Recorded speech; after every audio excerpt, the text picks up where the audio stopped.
Well, greetings out there in YouTube land, and welcome to today's big video.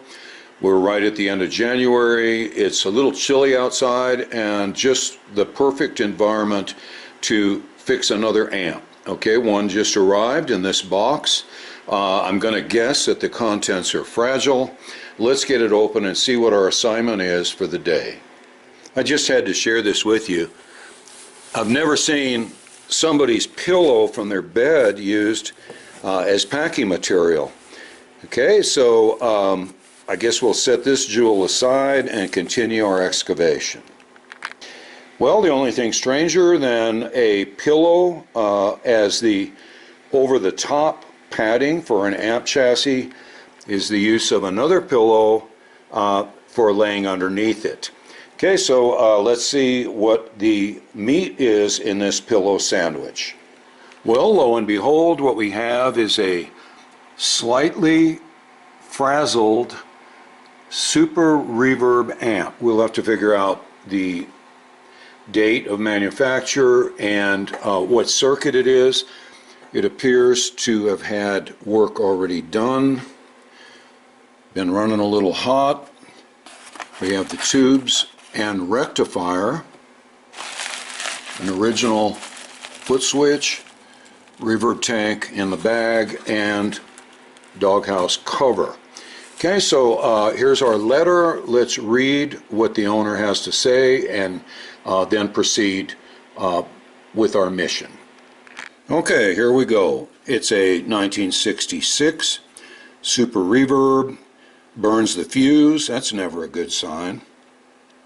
Another technician, I think he's using the term loosely, installed a negative feedback switch, and the previous owner noticed the amp burning after this installation. Gosh, and he says culprit question mark. Power cord may be wrongly installed. Slow down tremolo. Tune it up for a best possible tone.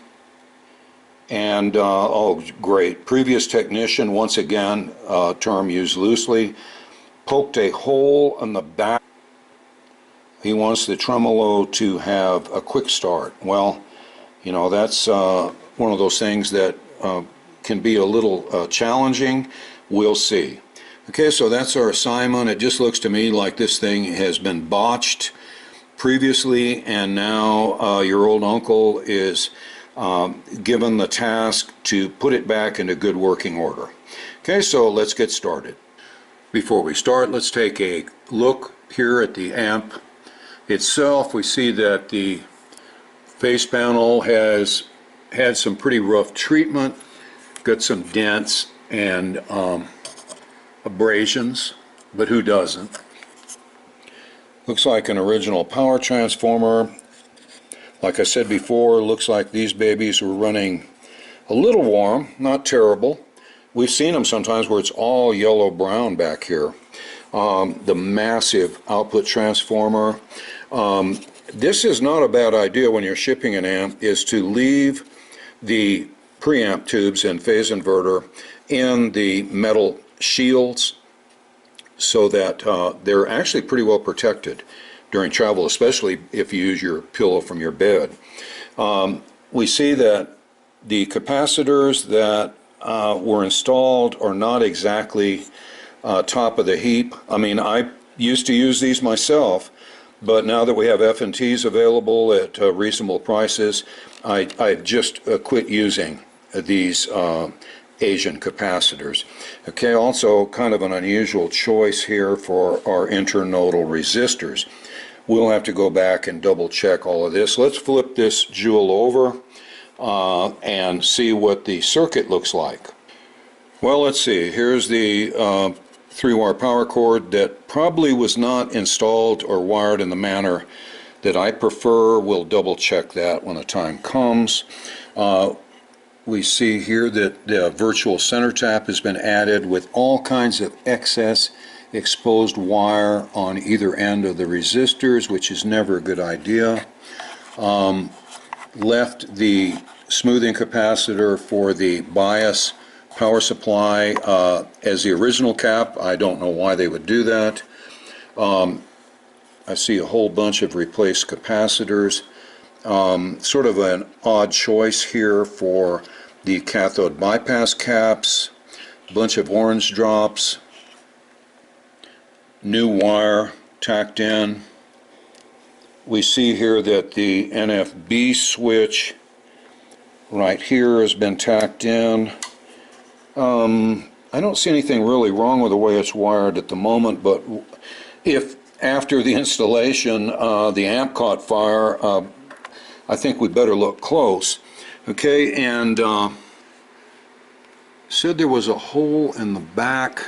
Oh my God, look at this. Oh man, past the air sickness bag. That's grotesque. That's terrible.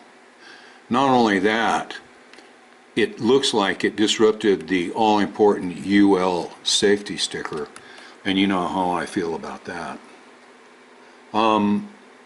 Well, okay, it's pretty much what we were led to expect. The drunk chimpanzees had their way with this one, and this is like your worst nightmare as a repair person, because God only knows what all they did. It's obvious that a lot of it's probably not good or properly done, but anyway, let's be optimistic. Okay, we love a challenge. Not really, but looking at this, let's figure out what we're going to do.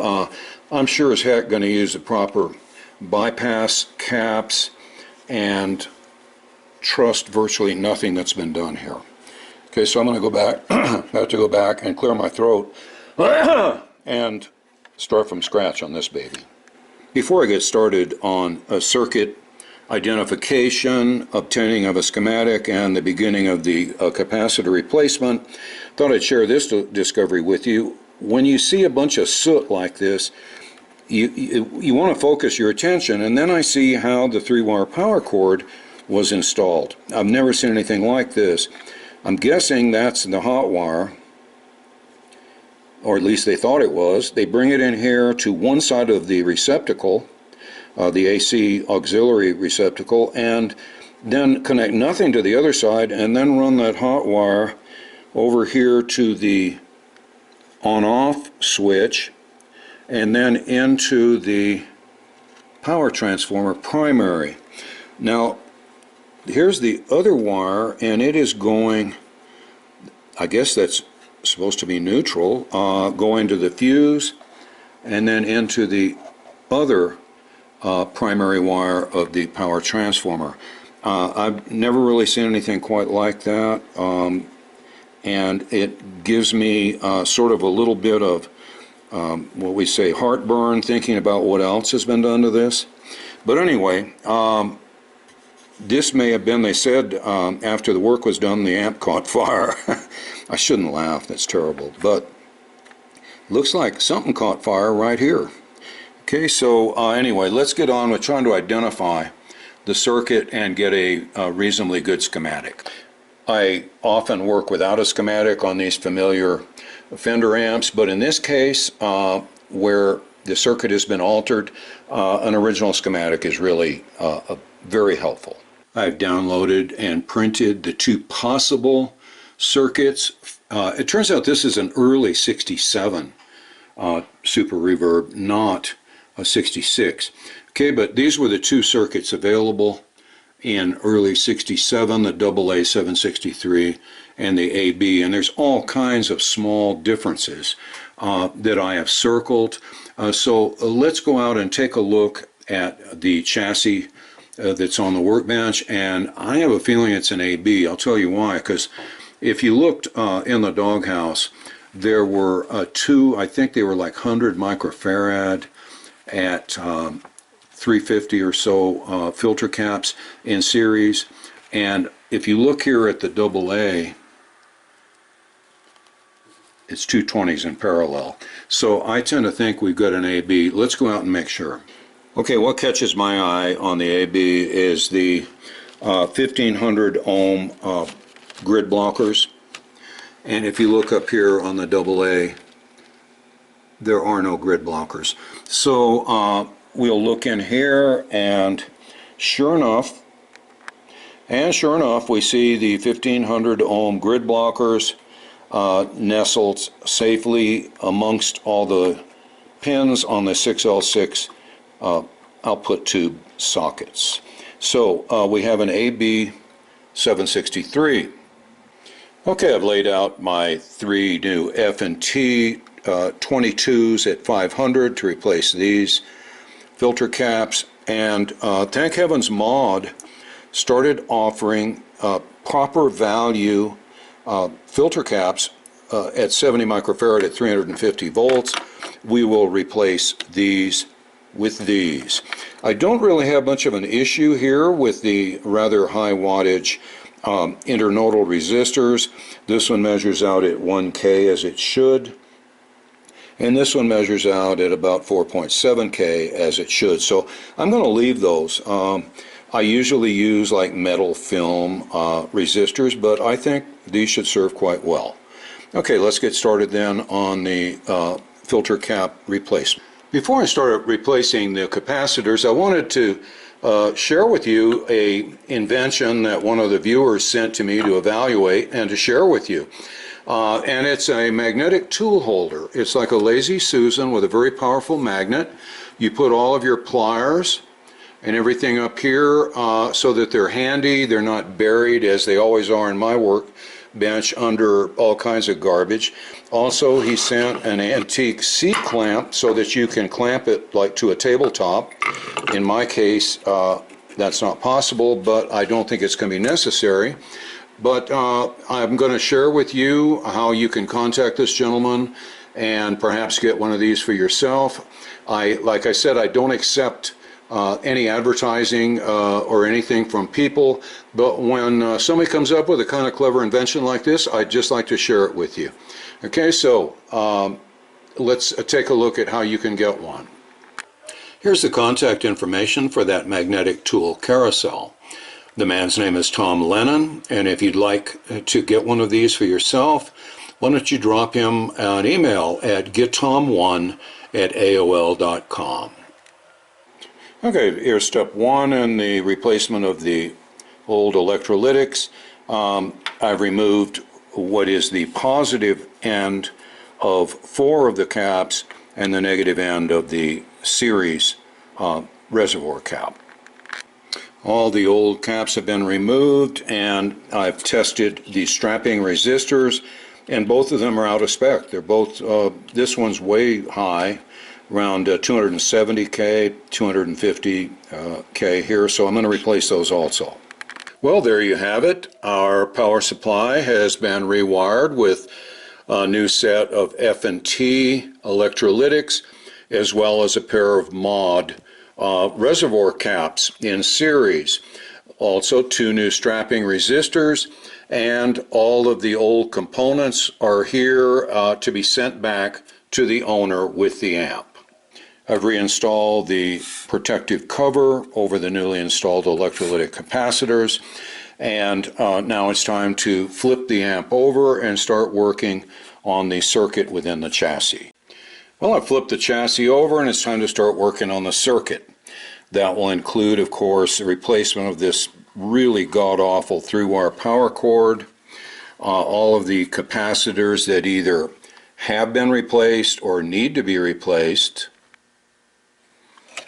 double checking of the kind of awful wiring that's been done, including the virtual center tap, which I don't think the amp circuit needs, because I have no doubt that one of these wires here is going to be the center tap for the 6.3 volt circuit. Okay, so once I identify the center tap, I will ground it, and then I really don't think we're going to need these rather poorly installed resistors.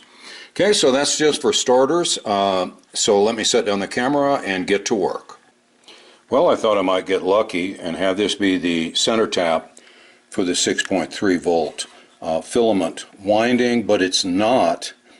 Okay, so I can't find it that it has a relationship to any of the wires in the transformer, primary or secondary. So I guess we're stuck then with the virtual center tap.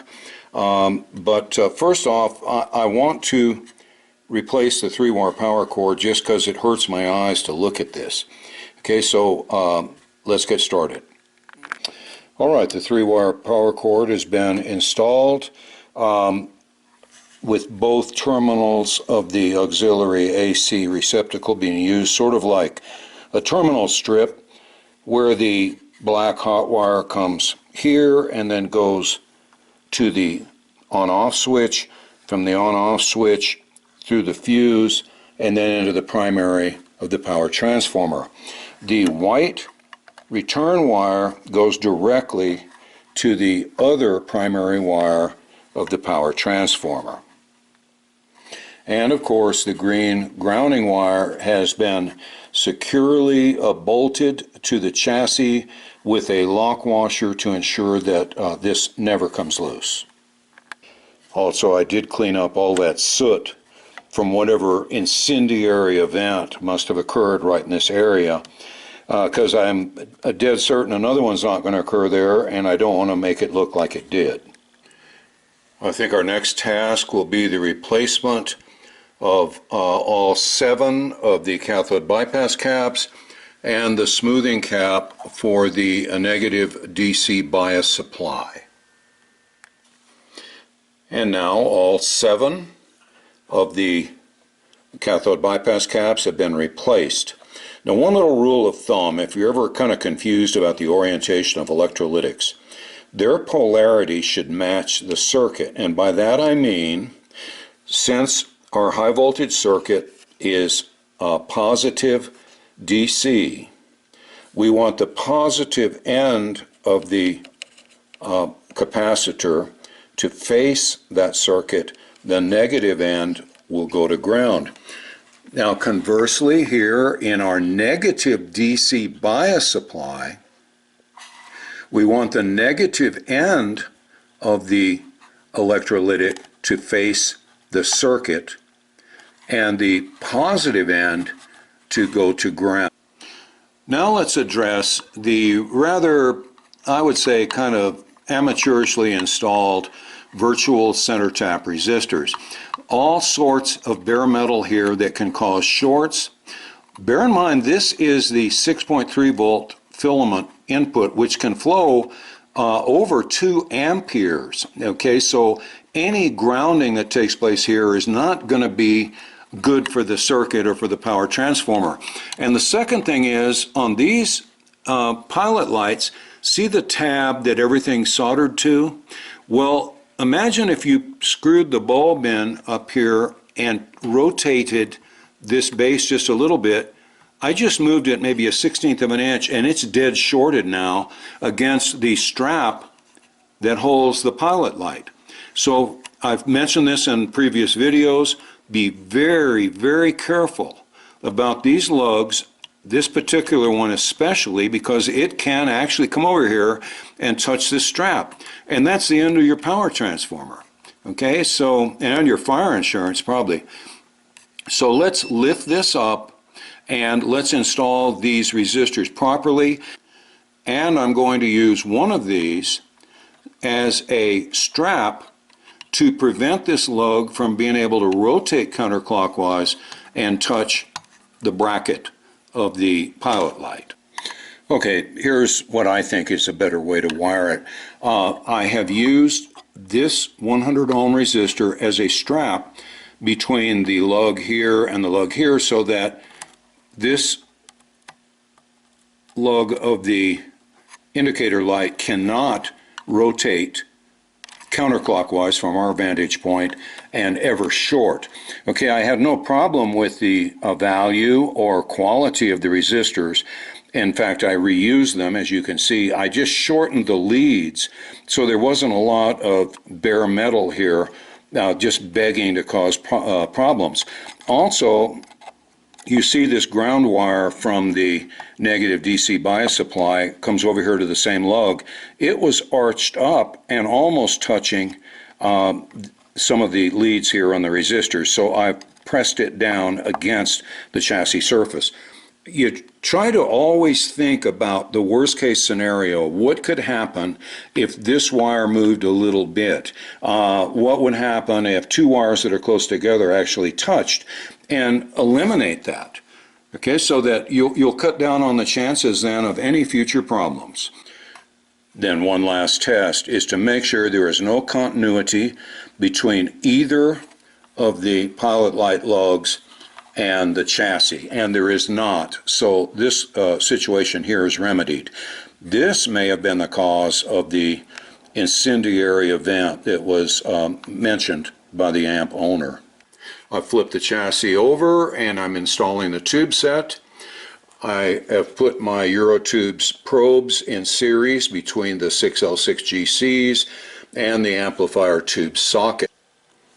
When it came time to install the rectifier, I was a little disappointed to see that the amp came with a 5U4 rectifier. And as we all know, the AB763 uses a GZ34 rectifier. So I'm going to try to talk the owner into letting me order him a proper GZ34 rectifier.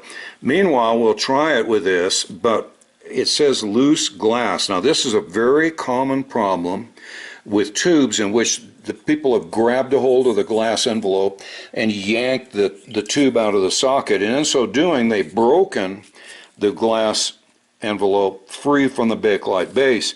My little repair trick is you can lay it down generally at a little bit of an angle like that, and then just feed super glue in so that it makes a bead all the way around. Leave it for about 5 minutes and you will have a rock solid, probably stronger than original, connection between your tube base and your glass envelope. So I'm going to take the masking tape off because this statement's no longer true. Install the 5U4 and let's see what happens when we fire this beast up. I'm connected to the signal generator and I'm injecting about a 400 cycle tone, which won't be real hard on the ears. We're also connected to the workshop's 12-inch speaker. So let's take the amp off standby and see if anything exciting. No bright illumination from our current limiter. Nice clean 400 cycle tone.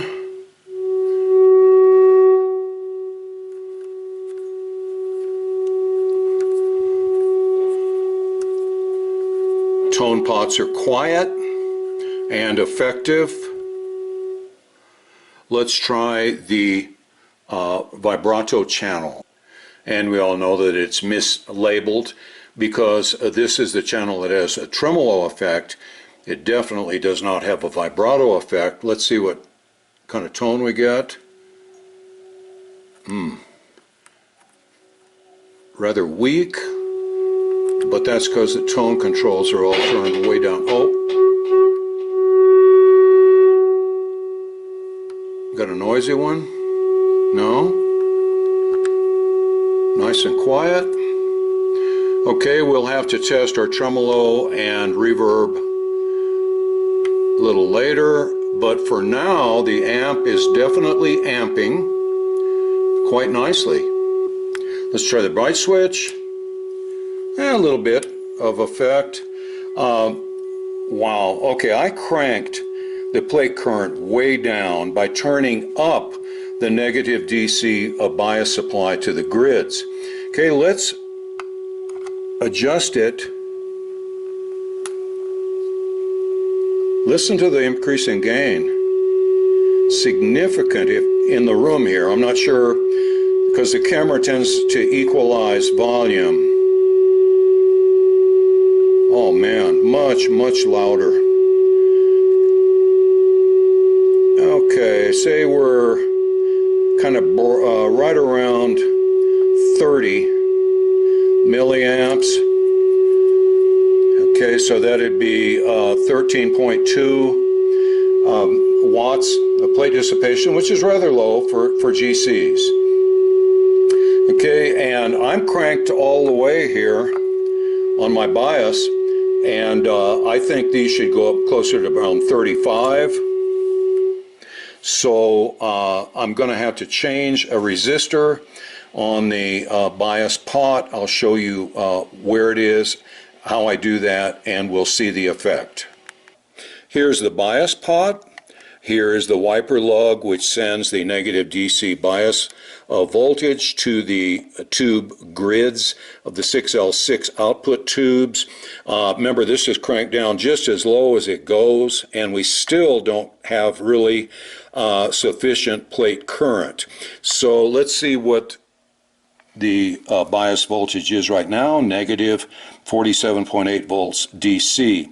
To get that plate current up, we need to suppress this a bit more. Remember, the negative bias on the grids will reduce plate current, so we need to lessen the negative charge on the grids.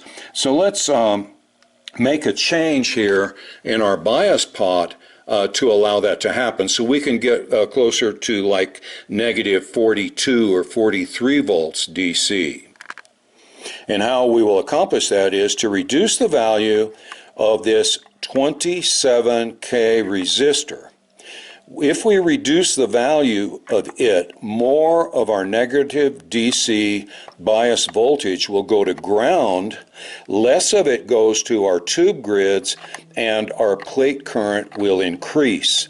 So let's dig through the old parts drawer and try to find a lower value resistor to attach here to this potentiometer. Okay, here's our 22K resistor installed in place of the 27K. We see that it has brought the negative DC bias voltage down, not much, about 2 volts or so. So let's see how that's affected our bias. Well, actually, it's done a pretty good job. We've jumped up here from, what, 29 to 36 and about 34 milliamps. We're looking at about 12, let's see, 36, 14.5, 14.6 watts. We're headed in the right direction. Let me see if I don't have a little bit lower resistor so we can get these plate currents up to closer to 40 milliamps. Well, perfect. Looks like a metal oxide resistor, and it's about 18K, and that should give us the flexibility then to increase our plate current up to a more suitable level for our 6L6 GCs. Here's our 18K bias resistor soldered in place. Now let's see what sort of difference that makes in our negative DC bias voltage. Well, another fairly significant drop, another, 3 volts. So let's see how that affects our tube bias. We'll expect to see higher plate currents than we have been seeing. And sure enough, we're looking at around, 43 or so as an average, which should put us up around 16, 17.2. Which is getting pretty close. Okay, I think we can live with this. Also, I'm going to put a little label in here beside the pot warning the next tech that that value has been changed, so they don't put a brand new set of hot 6L6s in here and fry them, okay, because of the alteration of that resistor. Here's my trusty masking tape note to the next tech. To alert him to that resistor change. I hope he appreciates both the masking tape and the name at the bottom. Okay, now I'm plugged in to the vibrato channel, injecting that 400 hertz signal, and it appears that the tremolo does work. You see the little roach in there having a light show. So another hurdle cleared is that the tremolo works. And finally, and this will be the biggest hurdle, let's see if the reverb works. Okay, I've got the reverb tank plugged in, and we've got our volume up just a little with our 400 hertz signal. I've got the reverb set at 6. Okay, let me bounce the tank and see what we hear. Wow. Man, sounds like some good Fender reverb to me. So it seems to me like we've cleared most of the hurdles here with this amp. Good at running quietly, smoothly, decently biased. I think you all know I love an experiment, and as I said earlier, I have ordered a GZ34 rectifier tube for this amplifier. It's the one that it should have according to the schematic, instead of the 5U4 that came with it. And that GZ34 has been ordered, it's on the way, but it's not here yet. And rather than just cease production and twiddle my thumbs, I thought, why not do a interesting experiment while we're waiting and see what the side-by-side comparison is in plate voltage, plate current, and plate dissipation of a 5U4. We pull it out, put in the GZ34, and take those readings again. So we'll see exactly what sort of increased efficiency we can expect with the superior rectifier tube. Also, we know that the GZ34 offers a very slow startup, which will protect our vacuum tubes from the rapid onrush of both plate current and plate voltage. So let's get started. We'll take some nice, hopefully stable readings from our 5U4, and then we're going to switch rectifiers. Okay, I've taken the amp off standby, and we'll let our values stabilize, and then I'm going to write them down, and then we will switch rectifiers. Well, let's say 38, 34.1, and 450. Well, I've written down the values here, the plate current, plate voltage, taken an average of the two plate currents, and calculated the plate dissipation, 14.94 watts. Now let's install our GZ34, which is going to please you all in that it was made in Great Britain, which means it's a Mullard GZ34, which is as good as it gets. So we ought to get some pretty decent efficiency from it. Let's install it and see. And here is that Mullard GZ34 installed. It's a little rascal. Now this is my own, from my own stash, while we're waiting on the delivery of the one that I ordered for the amp. And of course, when I get it and install it, I will have to rebias the amp, and I will gladly do so. But for now, while we're waiting on that delivery, let's go ahead and do this side-by-side comparison. Well, the amp's off standby, and I think you can see there is one heck of an increase here. Still stabilizing, but let's say about 50 and 45.5. Okay, 50, 45.5, 434. Well, I must admit that even I am a little surprised by the magnitude of increase in the plate current compared to the 5U4. The mean now, instead of 36 milliamps, 47.8. Difference of 11.8 milliamps, which is an increase of 32.8%. Okay, almost a third more plate current. And as far as the plate dissipation goes, the difference is 5.78 watts, which is almost 39% increase in plate dissipation. Also, you know, if our 606 GCs are rated at 30 watts, 70% of that is 21 watts. So it looks like with a GZ34 and our current bias settings that we are right on the money for the 606 GCs. Now those values are with this circuit plugged into the current limiter, which provides a significant reduction in operating voltage to the amp, as well as the plate voltage and plate current. So I would encourage you, particularly on more powerful amps like this Super Reverb, that you always take your final bias measurements plugged into the wall AC outlet at full AC voltage rather than at the attenuated AC voltage that you get through your current limiter.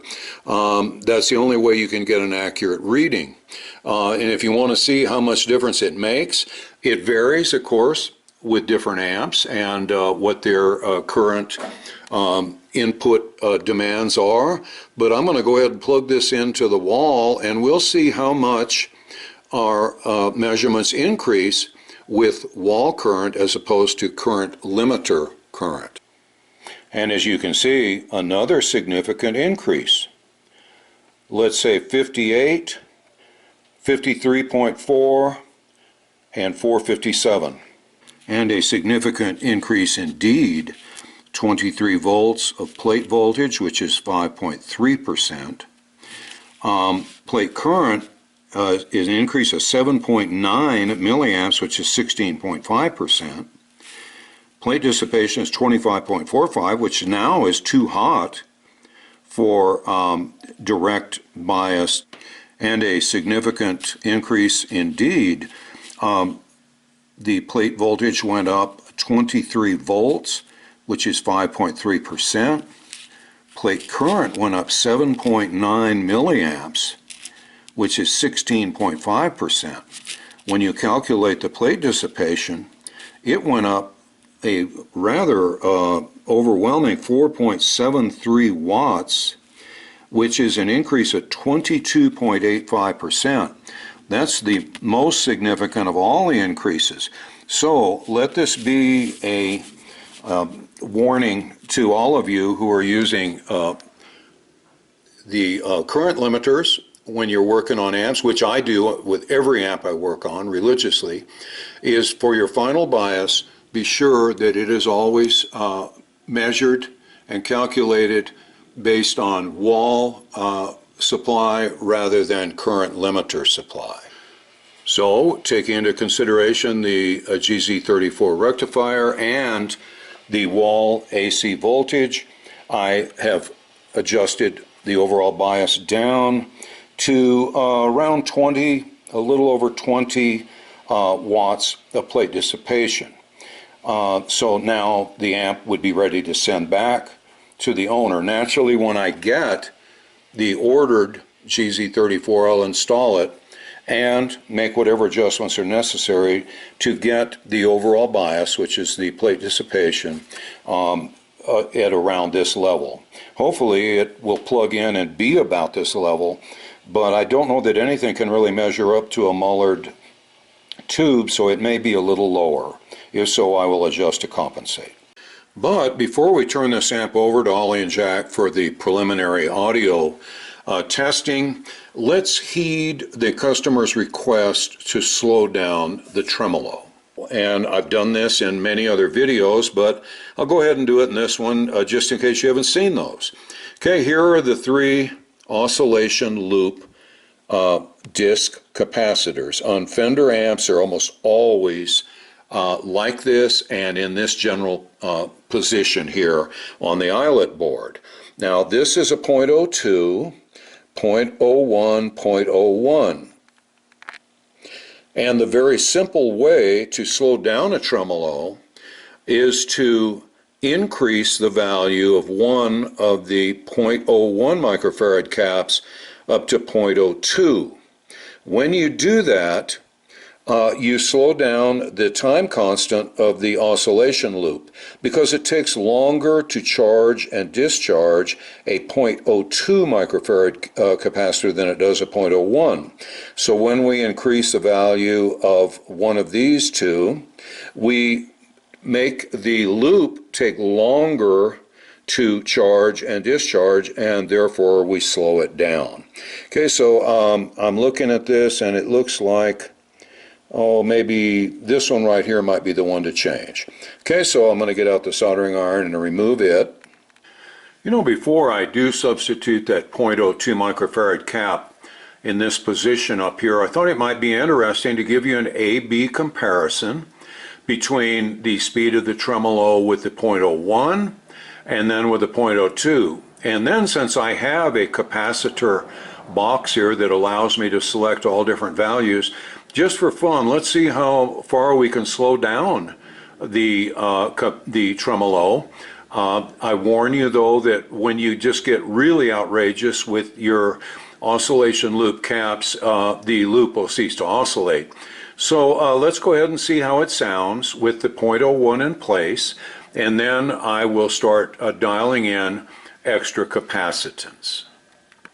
And before we start, let me provide some assurance that the capacitor box is plastic and therefore an insulator, and there is no risk of short circuits or electrocution of your old uncle.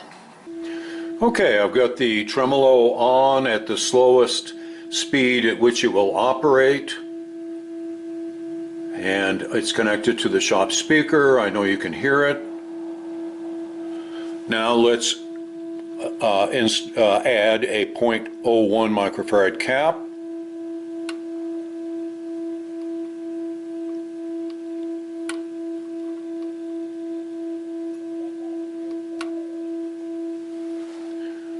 I think you'll agree that the effect is quite evident. Now let's try some higher capacitance values. Let's add 0.02 for a grand total of 0.03 microfarads.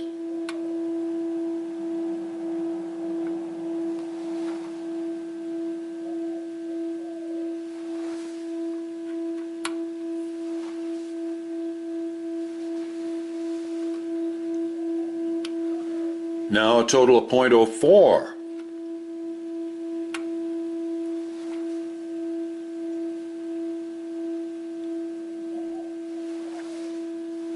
It's getting pretty swampy. In fact, at 0.04, total capacitance in this position, the oscillator loop has faltered and is ceasing to oscillate. So we reached our limit. Let's go ahead and just add the extra 0.01 microfarad in position 3 here and experience this as our slowest tremolo level rather than this. And here's the 0.02 microfarad oscillation loop capacitor in place. I wanted to go with a disc capacitor to be less obtrusive, but since the oscillation loop operates at a shade over 200 volts, I didn't have a disc capacitor of satisfactory voltage rating, so I went with the orange drop here. And since other orange drops have already been installed, I figured why not. Okay, so there it is, and now we can enjoy that slow, swampy tremolo effect. And when I asked Mitzi what she thought of that, she gave it 3 paws up, which isn't easy to do when you're standing on 4. Preliminary audio testing of the circuit was pretty underwhelming, and so I decided to test all the tubes. And you know, I've said over and over again, it rarely is a tube that causes trouble. Well, sometimes 3 tubes cause trouble. In each case, 2 12AX7s and 1 12AT7, they're both extremely weak. They're just old vintage tubes that have sort of met their life expectancy and maybe exceeded it. So I replaced all three of these with good, fresh, vintage 12AX7s and a 12AT7. Well, I'm glad to report that it turns out that the replacement of those three 12A series tubes had really solved the problem, and this amp has an absolutely fabulous tone. Now it's time for the final audio test, which I will record and play back for you, both with the audio spectrum and also the audio digital recording. We're going to be using a custom built Stratocaster guitar with P90 pickups, just to kind of spice things up. So then next we'll be back together, and we will be listening to and looking at the audio demonstration of this fine amplifier.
Well, I guess that's about it on this video featuring the Blackface Super Reverb and its restoration back to proper operating specs.